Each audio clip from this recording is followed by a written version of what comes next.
Un sans-abri demande de l'aide. Ce qui s'est passé ensuite a bouleversé tout le monde. Paris, hiver 2019. Le froid mordant de janvier s'abattait sur la capitale française avec une cruauté particulière cette année-là. Les météorologues parlaient de températures records, des -8 degrés la nuit. Un froid sibérien qui transformait la Seine en un miroir de glace par endroits et faisait frissonner même les Parisiens les plus endurcis.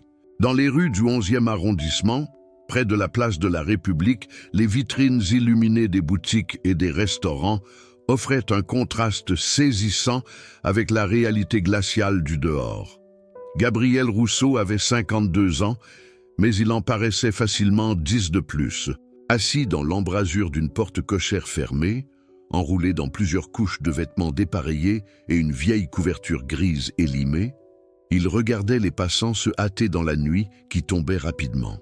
Son visage tanné par les années passées en extérieur était marqué de rides profondes.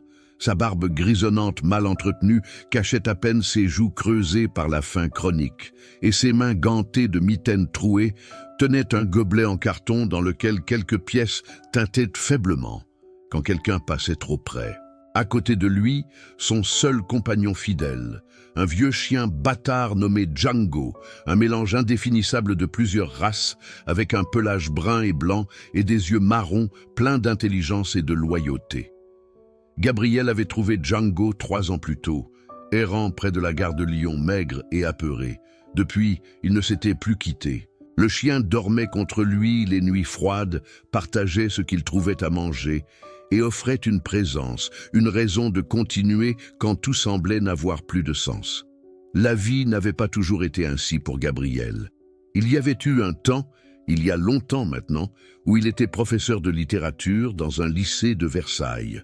Il avait un appartement, une femme qu'il aimait, des amis, une vie normale, mais la vie a cette façon cruelle de s'effondrer parfois, pièce par pièce, jusqu'à ce qu'il ne reste plus rien. D'abord, sa femme l'avait quitté pour un collègue, emportant avec elle les meubles et une grande partie de son cœur. Puis son père était mort, et avec lui, les derniers liens familiaux qui lui restaient. Gabriel avait commencé à boire pour oublier, d'abord modérément, puis de plus en plus. L'alcool était devenu son refuge, son anesthésiant contre la douleur. Il avait perdu son travail après être arrivé ivre en classe une fois de trop. L'appartement avait suivi, impossible à payer sans salaire. Les amis s'étaient éloignés, mal à l'aise face à sa dégringolade. Et un jour, Gabriel s'était retrouvé là, dans la rue, avec pour seule possession un sac à dos contenant quelques vêtements, des photos jaunies d'un passé révolu et un exemplaire usé des Misérables de Victor Hugo, ironiquement approprié. Cela faisait maintenant 6 ans qu'il vivait ainsi. 6 années à errer dans Paris, à dormir sous les ponts l'été et dans les bouches de métro l'hiver quand la police le permettait.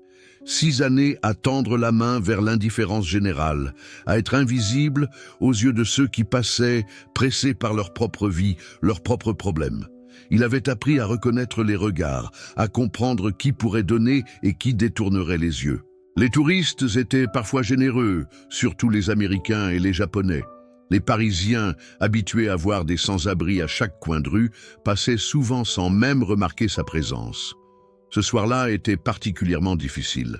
Le froid s'intensifiait à mesure que la nuit tombait, pénétrant ses multiples couches de vêtements comme s'il cherchait à atteindre directement ses os. Gabriel avait récolté à peine 3,50 € dans son gobelet depuis le matin, pas assez pour un repas chaud, à peine de quoi acheter un sandwich dans une supérette. Django gémissait doucement à côté de lui, pressant son corps contre celui de son maître pour partager un peu de chaleur. « Je sais, mon vieux », murmura Gabriel en caressant la tête du chien. « Moi aussi j'ai froid.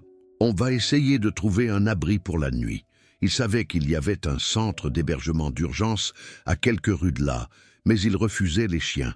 Et Gabriel refusait d'abandonner Django, même pour une nuit au chaud.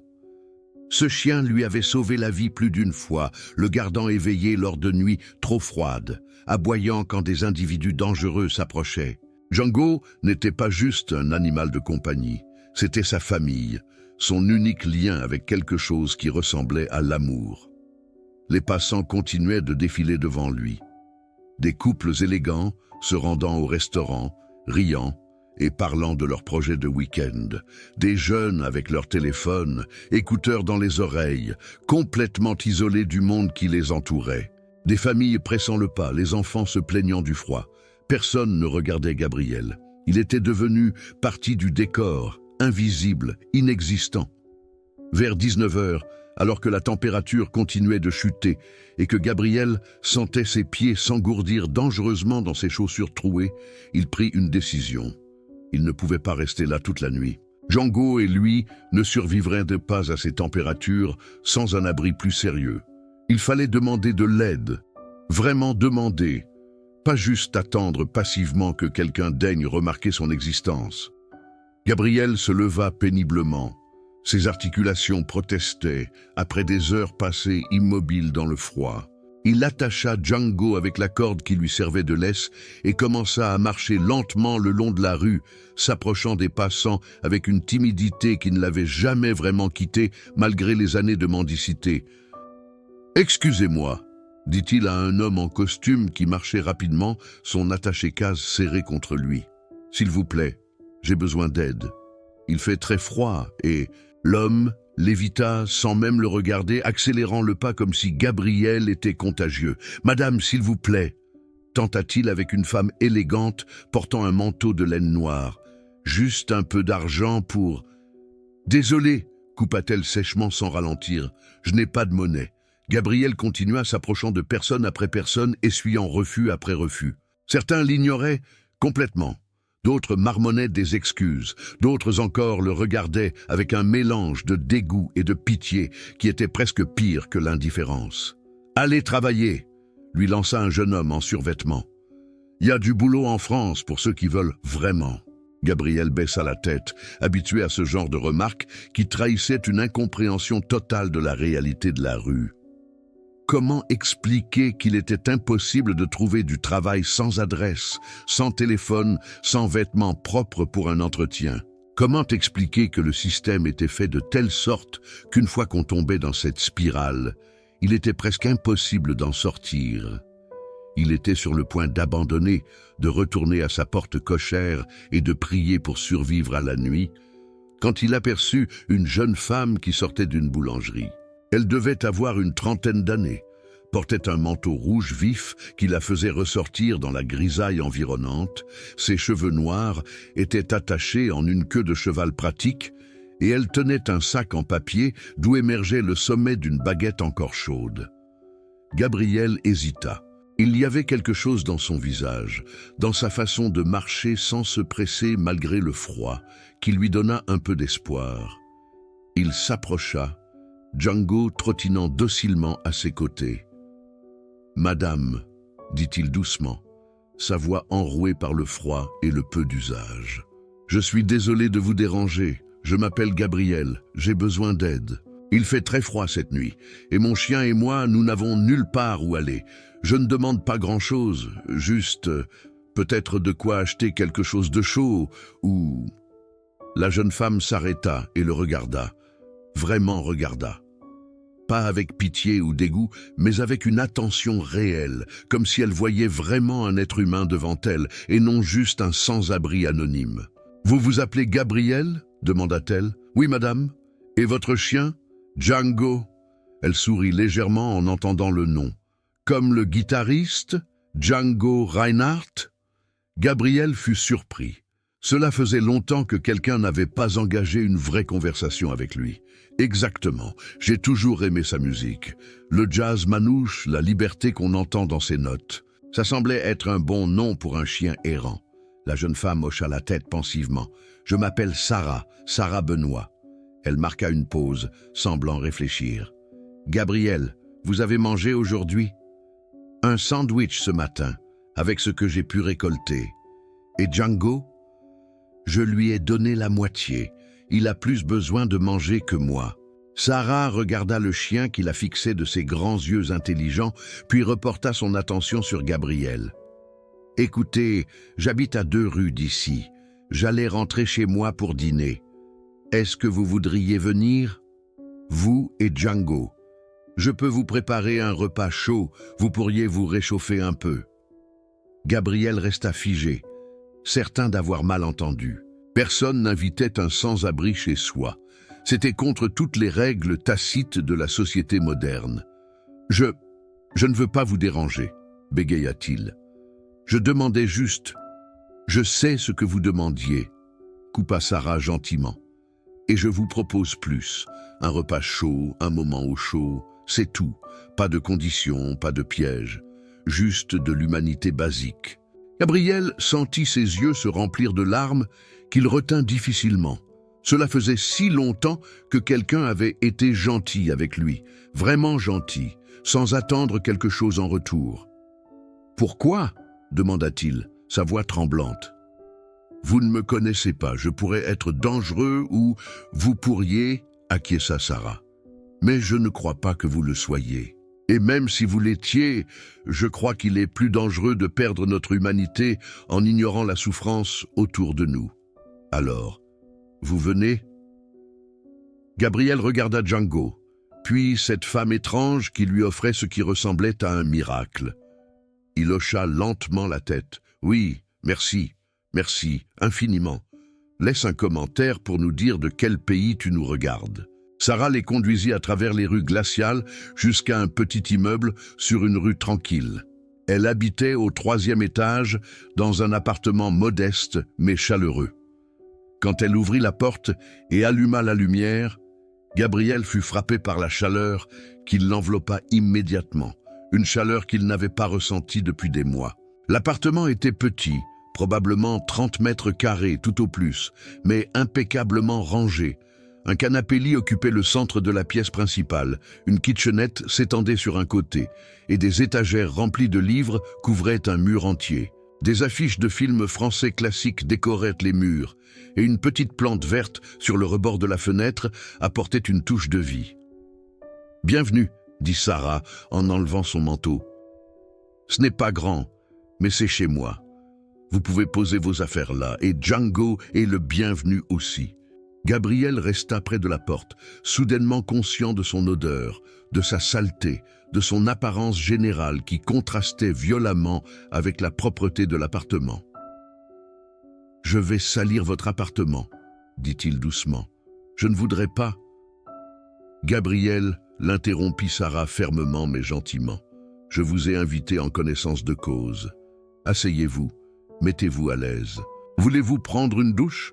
J'ai des vêtements de mon frère qu'il a laissés ici. Il devrait vous aller. »« Une douche » répéta Gabriel, comme si c'était un mot dans une langue étrangère. Il ne se souvenait même plus de la dernière fois qu'il avait pris une vraie douche, avec de l'eau chaude et du savon. « La salle de bain est là », dit Sarah en pointant une porte. « Prenez votre temps. Je vais préparer quelque chose à manger pendant ce temps, et je m'occuperai de Django, ne vous inquiétez pas. » Gabriel entra dans la salle de bain comme dans un rêve. Sous la lumière crue du néon, il se vit dans le miroir et fut choqué par son propre reflet. L'homme qui le regardait semblait appartenir à une autre époque, sauvage et négligée. Il ouvrit le robinet de la douche, attendit que l'eau devienne brûlante, puis se déshabilla lentement, retirant les couches de vêtements sales qu'il portait depuis des semaines. L'eau chaude sur sa peau fut une révélation, presque douloureuse au début, tant il avait été habitué au froid. Il resta sous le jet longtemps, regardant l'eau sale couler à ses pieds, emportant des mois de crasse et de négligence. Il utilisa le shampoing qui sentait la menthe, le savon qui moussait abondamment, se lavant encore et encore comme s'il pouvait laver non seulement la saleté physique, mais aussi l'humiliation et le désespoir des dernières années. Quand il sortit enfin, il trouva des vêtements propres pliés sur une chaise, un pantalon en velours côtelé marron, un pull en laine gris, des sous-vêtements encore dans leur emballage, des chaussettes épaisses. Il s'habilla lentement, appréciant la sensation du tissu propre sur sa peau propre. Ses propres vêtements, il les laissa en tas dans un coin, incapable de les remettre après avoir goûté à cette propreté. Quand il ressortit de la salle de bain, rasé grâce à un rasoir jetable qu'il avait trouvé, les cheveux mouillés mais propres, Sarah leva les yeux de la cuisine où elle préparait à manger. Son expression changea, surprise. « Mon Dieu !» dit-elle doucement. « Vous êtes... Je sais, coupa Gabriel gêné, ça fait une différence quand on est propre. Vous êtes différent, continua Sarah. Plus jeune, vous avez de beaux yeux verts, on ne les voyait pas avant. Gabriel ne sut pas quoi répondre. Cela faisait si longtemps que quelqu'un lui avait fait un compliment qu'il en avait oublié la sensation. Django, pendant ce temps, était couché près du radiateur, parfaitement détendu. Sarah lui avait donné un bol d'eau fraîche et ce qui ressemblait à du jambon. Le chien semblait avoir décidé qu'il aimait beaucoup cette femme.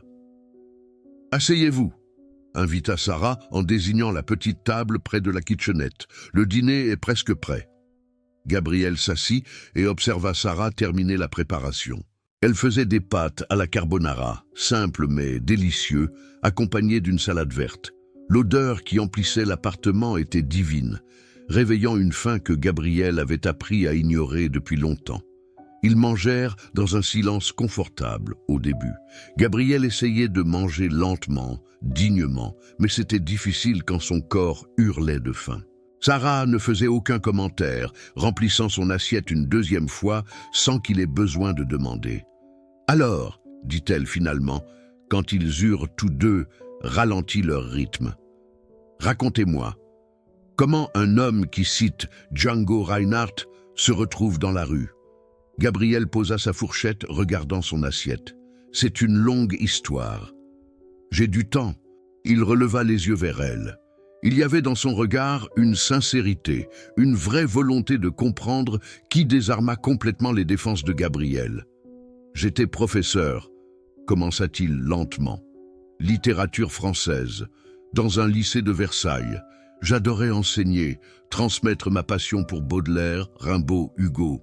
Voir des adolescents découvrir la beauté de la langue française, la profondeur de notre patrimoine littéraire. » Il marqua une pause, rassemblant ses souvenirs. « J'étais marié, pas d'enfant, nous voulions attendre le bon moment.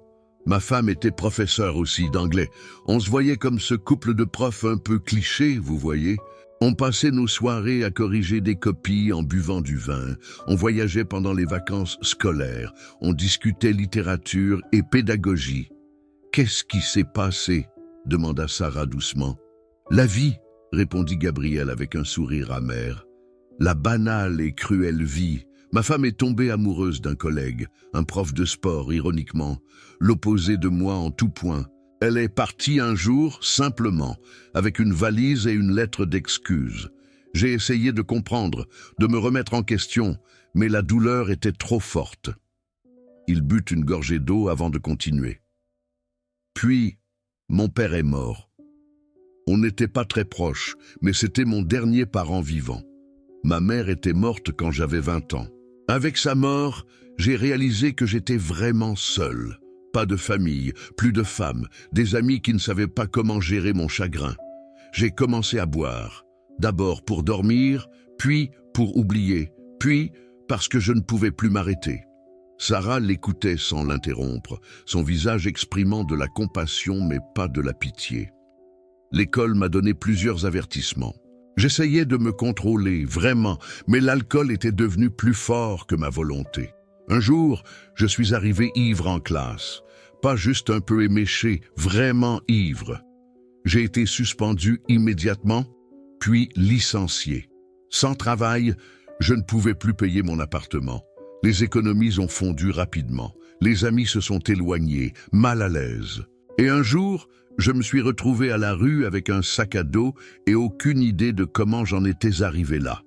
C'était il y a combien de temps? 6 ans.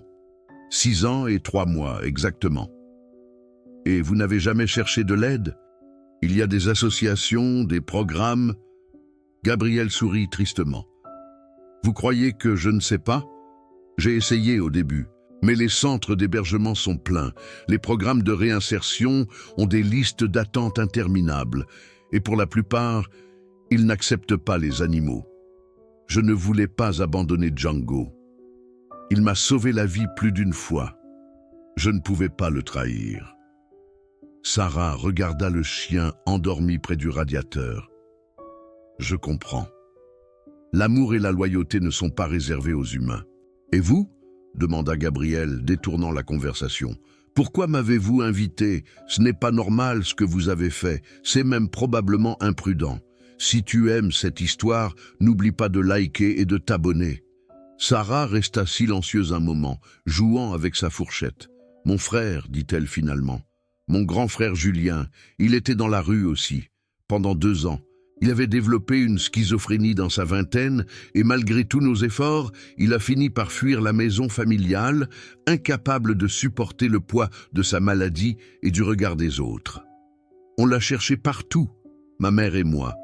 On a contacté toutes les associations, tous les centres d'hébergement, rien. Sa voix se brisa légèrement. On l'a retrouvé un hiver, il y a 5 ans.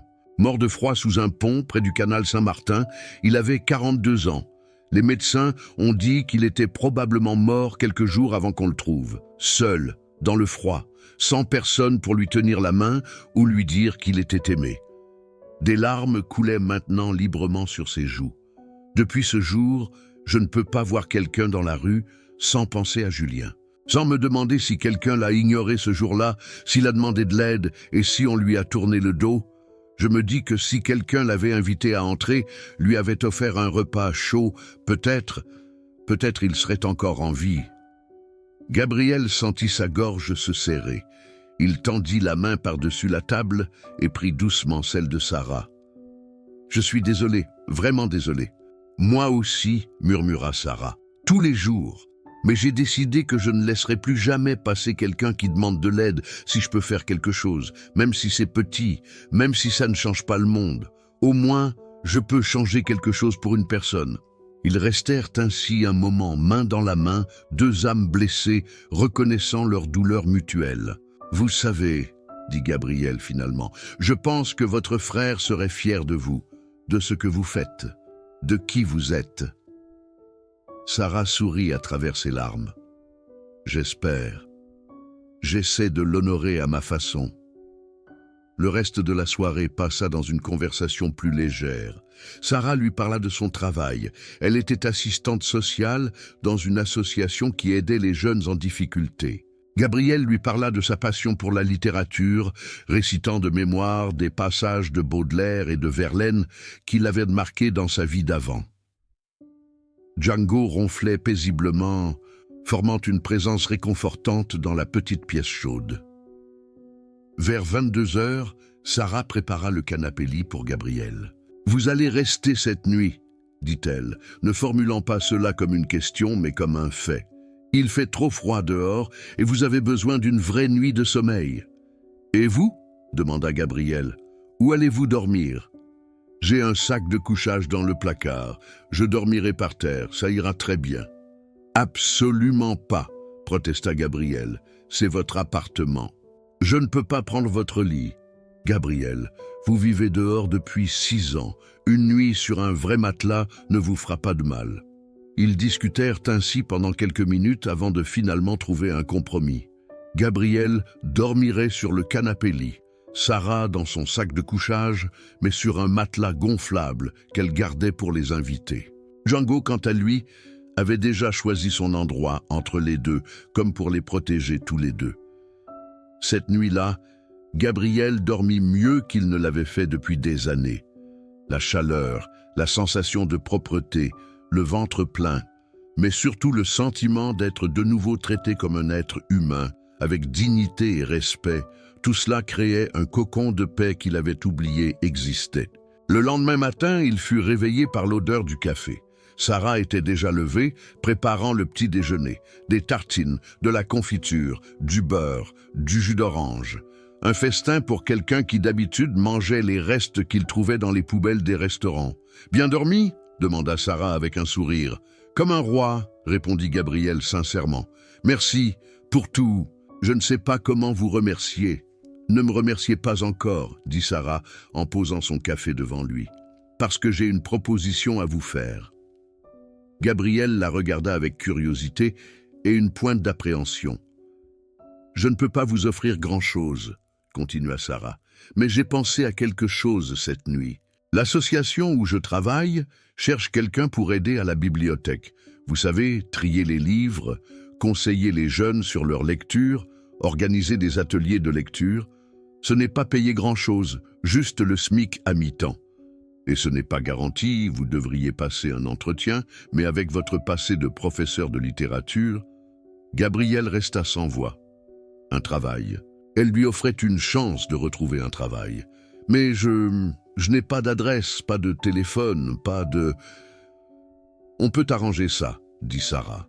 L'association a un programme d'hébergement temporaire. Rien de luxueux, mais un toit, une douche, une adresse pour recevoir du courrier. Et pour Django, on trouvera une solution. L'important, c'est que vous acceptiez d'essayer. Pourquoi ?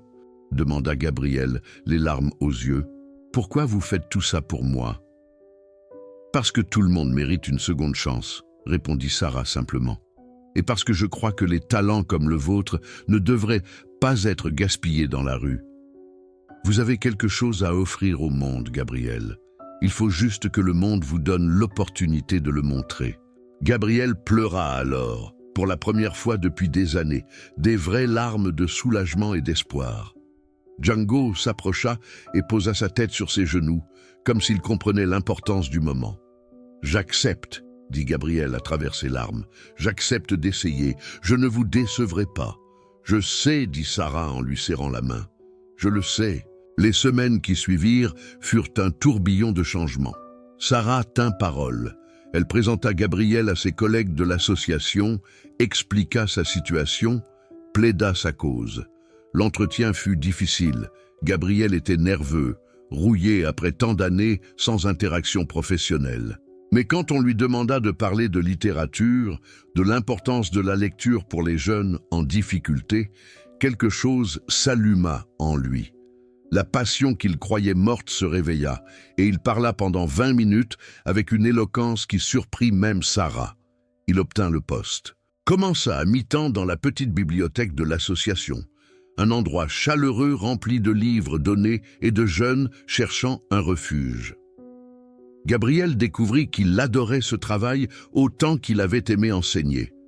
Ces jeunes, venus de milieux difficiles, beaucoup en rupture familiale ou scolaire, ils avaient besoin de quelqu'un qui les comprenne sans les juger. Et Gabriel, avec son propre parcours de chute et de rédemption, était parfaitement placé pour ça. Il emménagea dans le logement temporaire, une petite chambre dans une résidence sociale. Ce n'était pas grand, mais c'était à lui. Une adresse, un an.